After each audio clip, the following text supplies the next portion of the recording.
Nadia emphasized the language of property rights. Actually, I want to link a little bit your presentation to what is on to the public, what is on very much focus on Abir's talk and practices.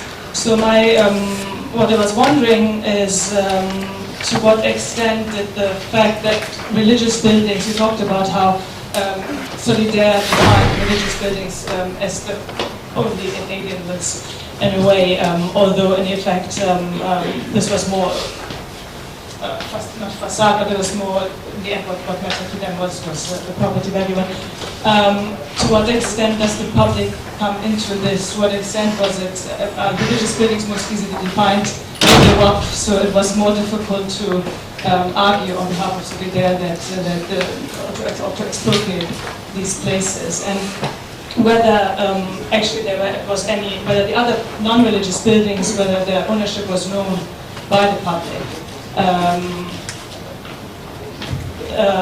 and whether there was whether there were any public claims for restitution of some of the buildings that were not restituted, like whether this played any role.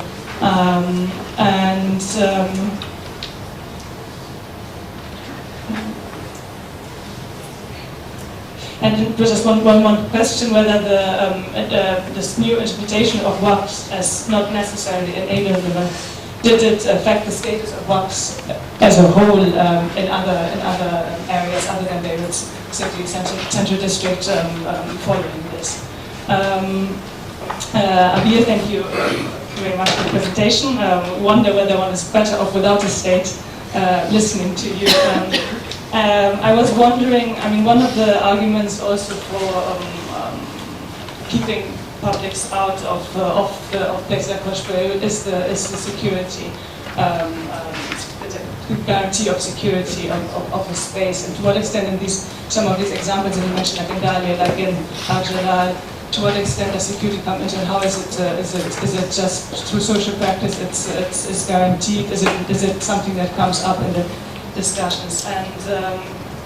And one other question about the owners of the land of Dalieh. Do they play any role in the discussion? Because we talk very much about the practices and how the land is used, and on the other hand, the expropriation by real estate company. But where do the owners, they just want to make profit in the end, or are there, is there a historic connection? The previous, it was already been expropriated. So I open the floors to questions. Maybe collect a couple, and then please. Okay, we start with this. Thank you very much for the very fascinating papers.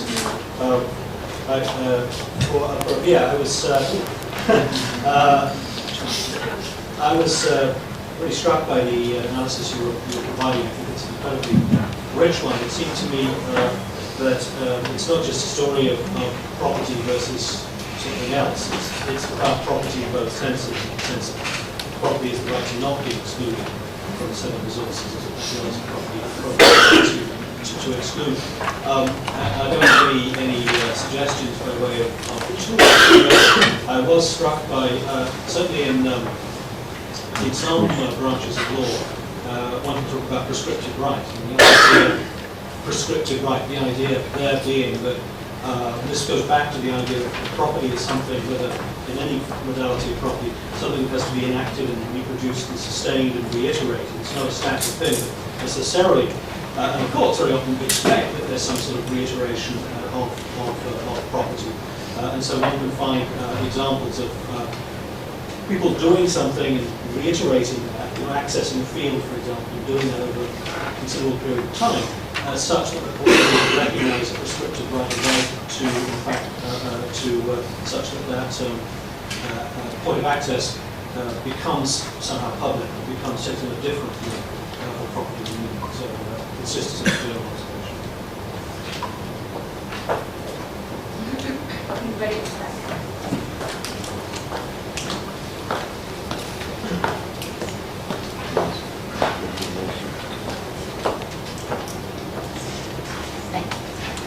Thank you both for very interesting presentation. My comment is to Abir. I'd like you to talk a little bit more about what I feel distinguishes your case studies. If you look at all of them, except for the Jalloul football field, they're all natural landscapes. And that has an implication, a twofold implication. First of all, it escapes the preconceptions of how public space should be used, i.e. the controlled, clean, no picnicking, no eating, no so on. Two, the naturalness of it has a history, and you cited already examples where other, like Karm al-Zaytoun and others, Mazra'at al-Arab, there is a history of using it in Seyran for picnicking, so that it both has a history and it also is free of the restrictions. And I think it's very important to bring in this natural, the component of nature. Nature is empowering in that sense, because people understand, admire, and appreciate nature always, whereas when it comes to land and other concepts, they're often abstract. And so I'd like your take on that. Thank you.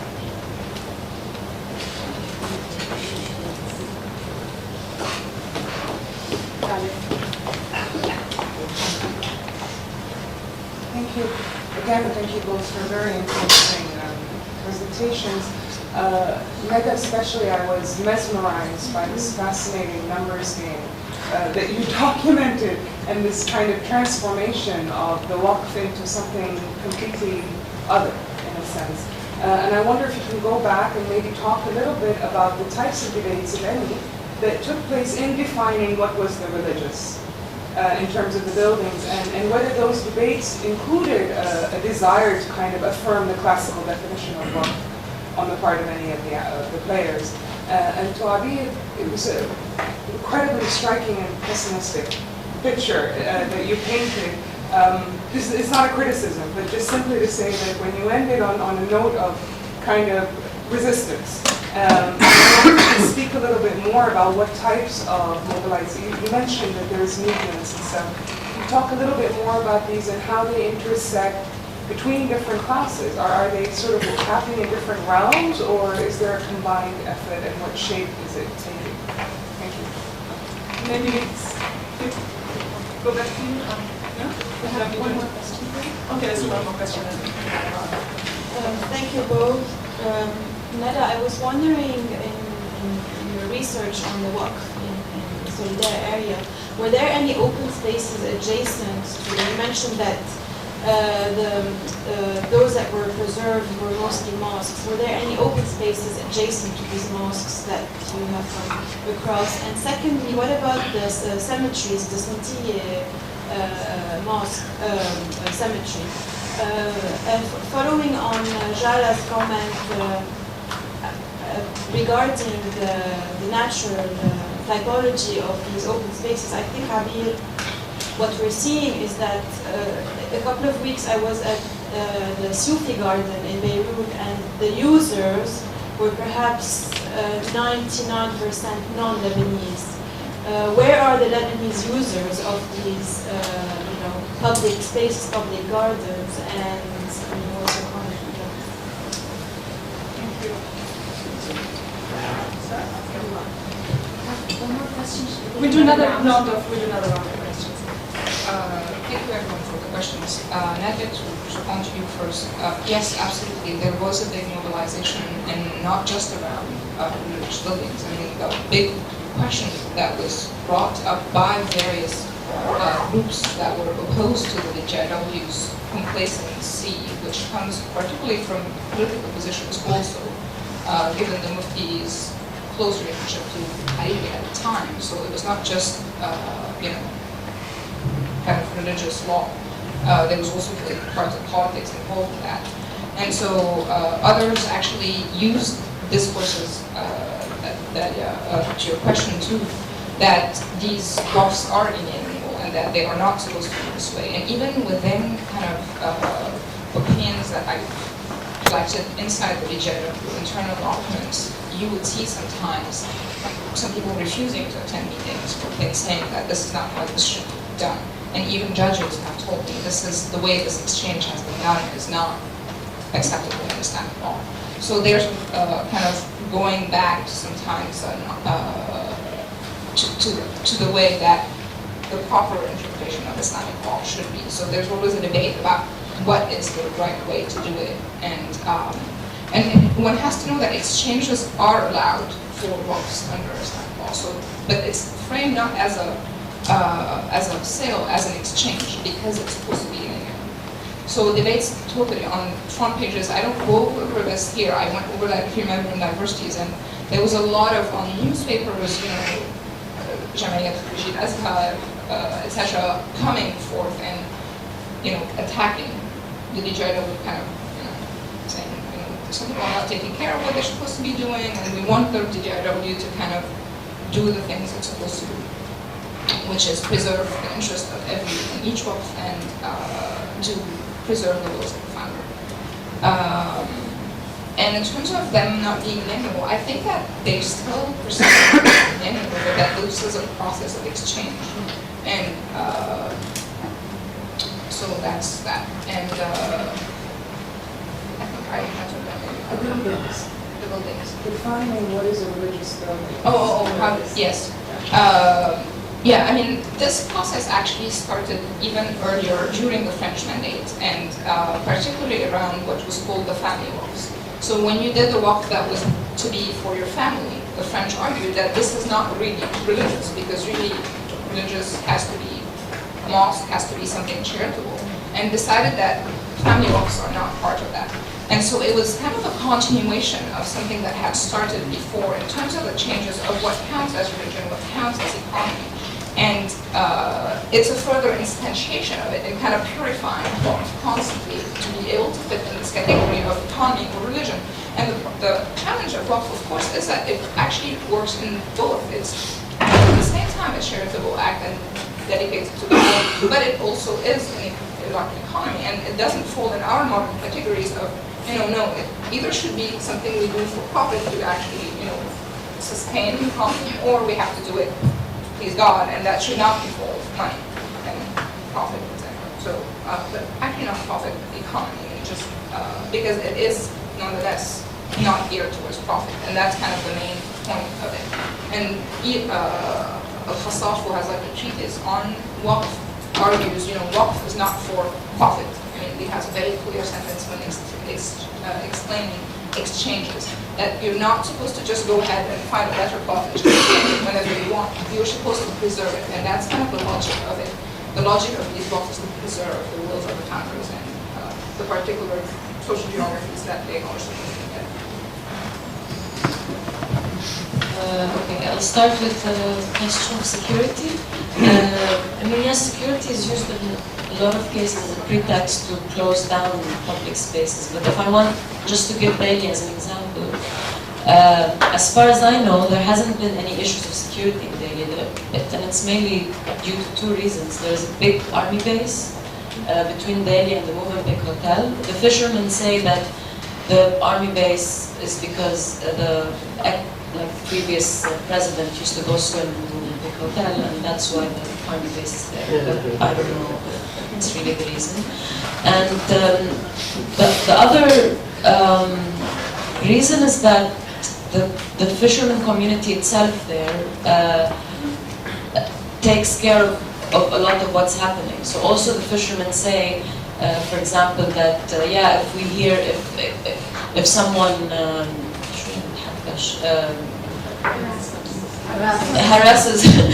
harasses a girl, they make fun that it's not the army that goes and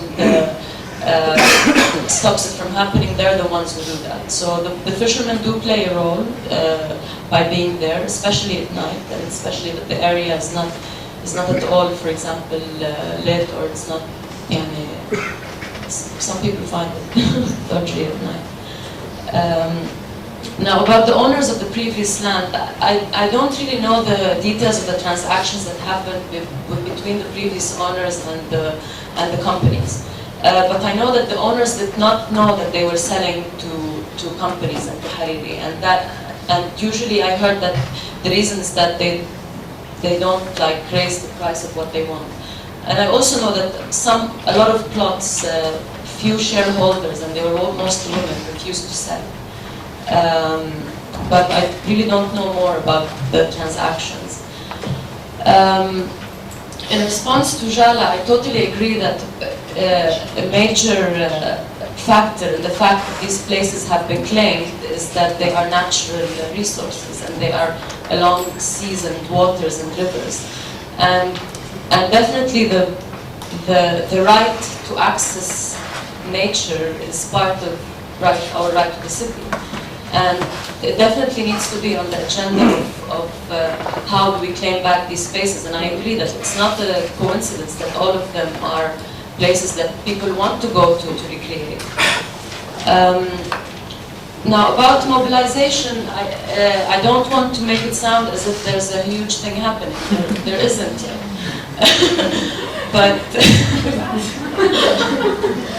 and I really did not want to sound negative at the end. On the contrary, I wanted to say that the very specificity of the case of Dalieh is extremely empowering. And it's a case that due to its use and its claim by city dwellers from across regions and sects, I think that this is extremely helpful in any political claim that we are trying to do to this space.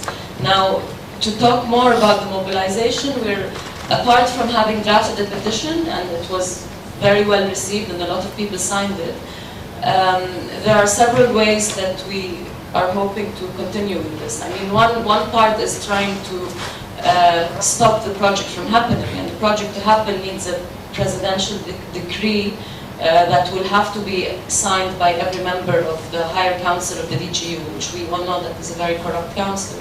But one step would be to try to contact each and every one of the DGU higher council members and expose that they have been spoken to, and try to mobilize with those that could hopefully support the case.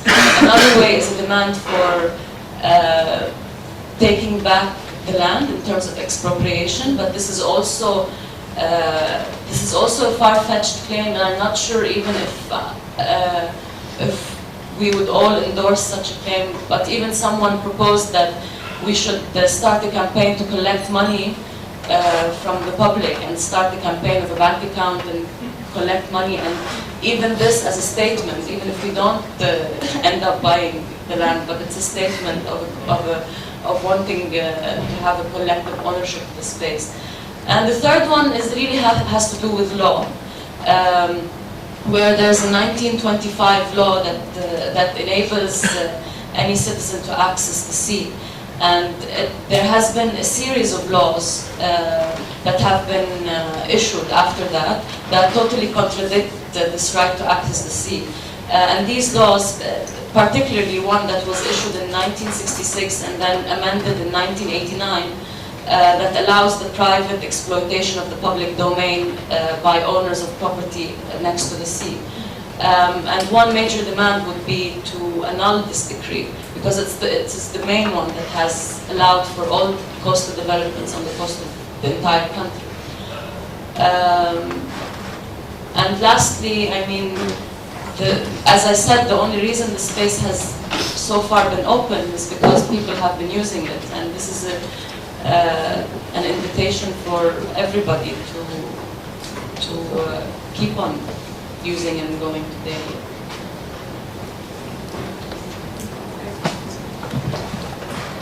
Sorry, I forgot to answer one of the other questions. The Santi cemetery and the cemeteries are actually not administered by the DJW. That's the funny thing. It's part of the Ottoman setup. They're administered actually by Maqasid.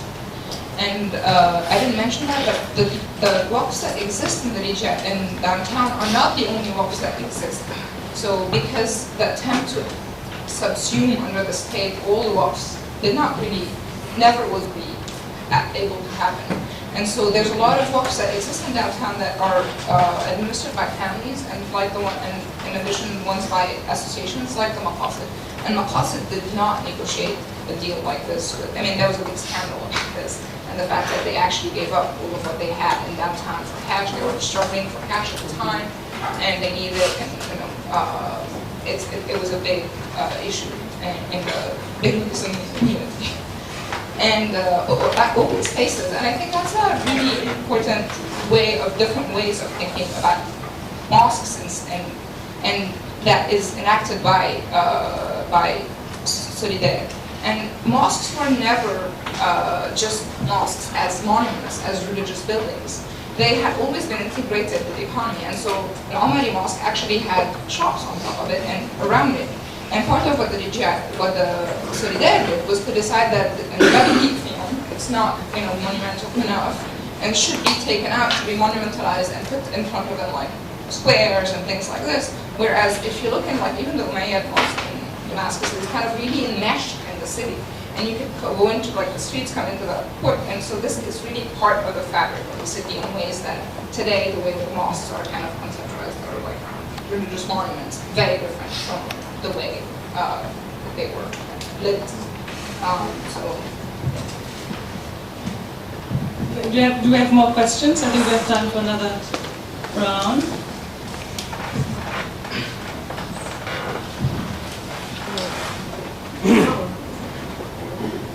My question is to Nadia. You talk about the renters in the waqf areas. I wanted to know how did they, in the beginning, how did they actually access rent into these waqf areas? Was it like, would they have cheaper rents because it's a waqf area? Was it only targeting a special community? And then if this is the case, then when they were compensated, they were not compensated in shares, right? They were compensated in money. No, shares. Renters? Yes, everybody. So, but usually they compensate the owners, and the renters, they give them money to buy somewhere else or to go out. No, but so there the way to compensate everybody who had rights was through shares. Everybody, even renters. And so what happens now when the DJIW is trying to buy these people out is trying to give money for these. It has to pay back Solidaire with cash, and it doesn't have cash. That's the problem with the DJIW since the beginning of the war. They lost a lot of their resources, and so they had to pay in shares also that they had, and there's still up to this day money issues between Solidaire and the DJIW, particularly around the rights of the renters in these mosques that were expropriated. And Roder, I don't know if he's here today, but he mentioned like the liquefaction. And part of what they did is to take out the meter square that existed in these mosques and put them somewhere else, because it was a total area that was kept by Solidaire. It was not just each lot by each lot, and so they're selling them to some other people, but at the same time want the DJIW to pay for them.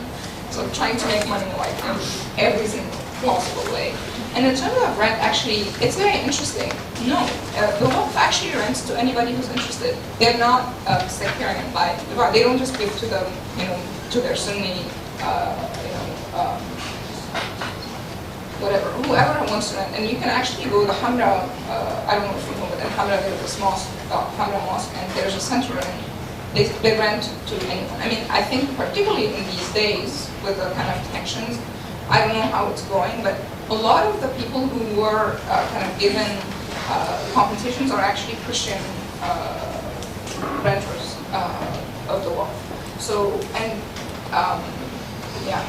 even some of the people who did the renovations for the DJIW, even in mosques, were actually Christian architects. I mean, I hate to say these things. Because it's very easy to just say that they're, religious things, therefore they reproduce like sectarianism.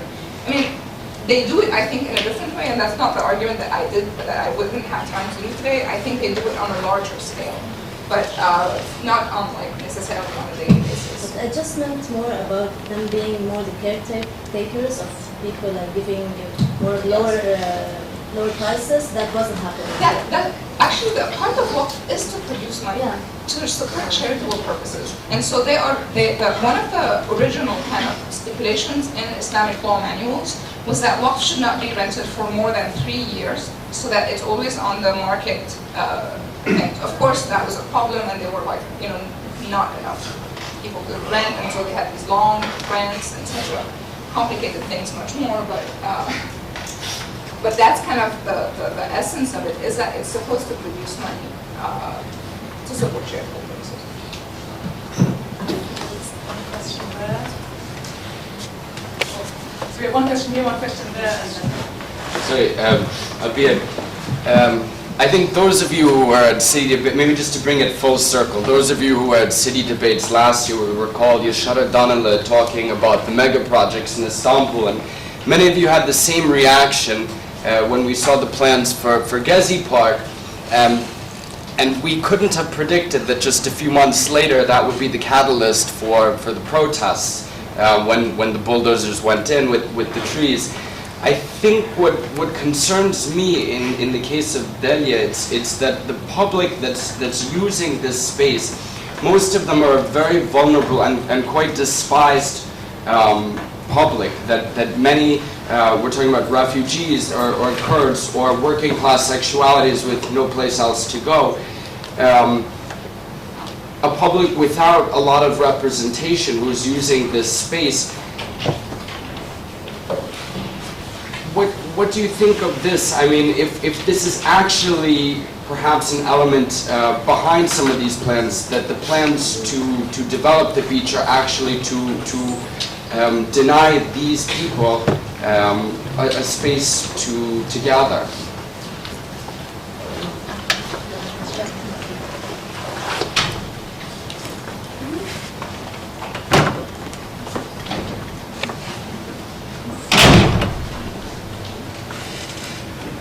I have a question and a comment about Dalieh.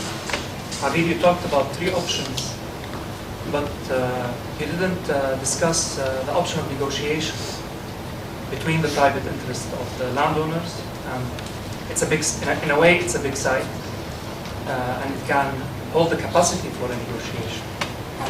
And I understand the demand for keeping the whole thing public, but if our ability as citizens and activists to win is in relation to our strength, sometimes we're forced to negotiate on something a little bit better than the catastrophe of pure private interest. So maybe you can talk about it a little bit. And my second thing, maybe I disagree with the last comment a bit, because I feel Dalieh is a bit different from Al-Jalloul and Kinayat. It has a potential. It has a potential of being a national thing. Kinayat is something that people in Saida know, but most probably people in Beirut and Tripoli don't, and Al-Jalloul is a very local thing. And the kind of the difficult question is that it has a potential of being a national thing in a moment, in a period, in a country where there is no national identity in that sense. So it has a massive potential, but in a very scary context. So there is a lot that can happen in Dalieh, and there's a lot of emotions that can be mobilized and forces, but still, the context is a little bit, is very difficult. So how can you make use of it, and how can you negotiate this kind of thing? Start with the question of the question of the public. And I don't think that the planned project is there because it wants to move this public. I think that it's property with very high value. That Hariri, when he bought it in 1995, it was a wave of, he was buying a lot of land in Beirut, and they were all planned to become real estate projects. Even Ramlet al-Bayda, back then he bought through companies, of course, most of the shares in Ramlet al-Bayda, and even one municipal property that was expropriated by the municipality in 1970. He bought it during the 1990s, and so far this public that you've described is the one that has stopped this project from happening in Ramlet al-Bayda, because Ramlet al-Bayda is grounded in everybody's conception of Beirut that it's a public space. And this is where, this is the entry point that could be for Dalieh. And I think it's the legal framework and it's developing policies that are considering this public as non-existent, as being absent. I don't think it's a battle between the public and these companies. It's not I don't think it's a direct thing. Now, Smaïn, about being imagining more possibilities to preserve Dalieh as a public space. I really don't know. I mean, of course, we can imagine all sorts of design solutions and planning schemes in which a negotiation could happen with the owners over probably them just building the upper part of the site with a subtle building form and keeping the rest open to the public. But I also know that this is not an option for the owners. And I mean, it also was a negotiation within the architecture firm that has been commissioned, where someone has proposed such a scheme. And it was turned down, and they were told that, what, do you want to get us bankrupt? I mean, I really don't think that the owners are willing to negotiate. I mean, they're extremely powerful, and they don't need to negotiate. But I still think that, yes, we should imagine possibilities, and this should be an option to just say that things are possible. There's also a lot of class anxieties. Yeah. I mean, there's a lot of class anxieties, I think, that are important to kind of mention. This is made for like a middle class, resort, and they want to exclude basically people who are poor. I think there is something that is looked at play there. And the discourse of Hamad about the park is exactly about basically working class activities that are not essential.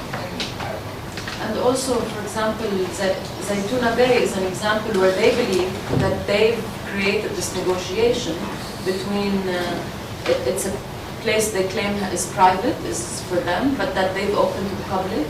But obviously the public is filtered and it's monitored, and not any form of activity can happen there. So in this sense, it really contradicts the fact that it's an open space. I have a pressing issue here that even in a space like maybe activity is filtered along gender lines versus I don't think women could swim there. I think it's important in the discussion to variegate a bit and not just always remain in this public-private dichotomy. What sort of, you asked the question of what sort of publics, this is the sort of thing that I think is important to elaborate a bit, because if Zaytuna Bay is a supposed public access and it's filtered, there's some private consumption going there as well, and it's extremely exclusive.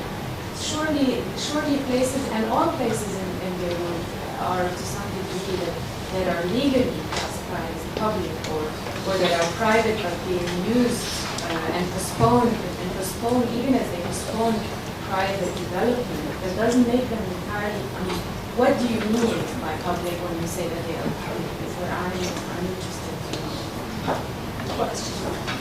Sorry, I think we have to wrap up. So you want to have one last? Yeah, just one last thing. Okay, quick, two last remarks from each side, and all the other discussions will continue at the lunch break. And I think I will base this answer on Springer, who has influenced a lot of the thinking behind this paper, and also other scholars, that there is no ideal public space per se. Public space is always a battle between the two ideologies of order versus the unscripted. And in this sense, yes, you would probably feel not so comfortable if you swim in a swimsuit in Dalieh. Not only that, Which- others as well. Yeah, but I mean, I don't think it's very different from I don't think Dalieh is exceptional in this sense. I mean, it's also a condition in the rest of Beirut where if I were to walk in a skirt in Hay Silom, I probably wouldn't feel very comfortable. So you're asking me about the levels of exclusion in Dalieh, which I agree that they probably exist, but I'm not sure that they do exist along gender lines. I've never felt that Dalieh is a male space. There are probably other things happening, but I don't know. I always get this question every time I speak about Dalieh, and I'd like to hear from you what is it of an exclusion that you feel. My point is continue. I just want to say, I mean, to that question, I think a good way of looking at it is Dr. Dalieh, I think, has a very nice article where he distinguishes between these kinds of, like the malls, open spaces, and the fully public space where issues of politics and are really crucial. And you can basically, it's not monitored in the same way. And I think being able to come not just for consumption, but also for political action is what makes it in some ways public. And I think that's, and I think that there's the ideal of this, the agora and the polis is an ideal, but I think that one can stick to a certain ideal because it's a way to demand more. Sure, I realize the potential. I'm just hoping that it can be elaborated. Thank you.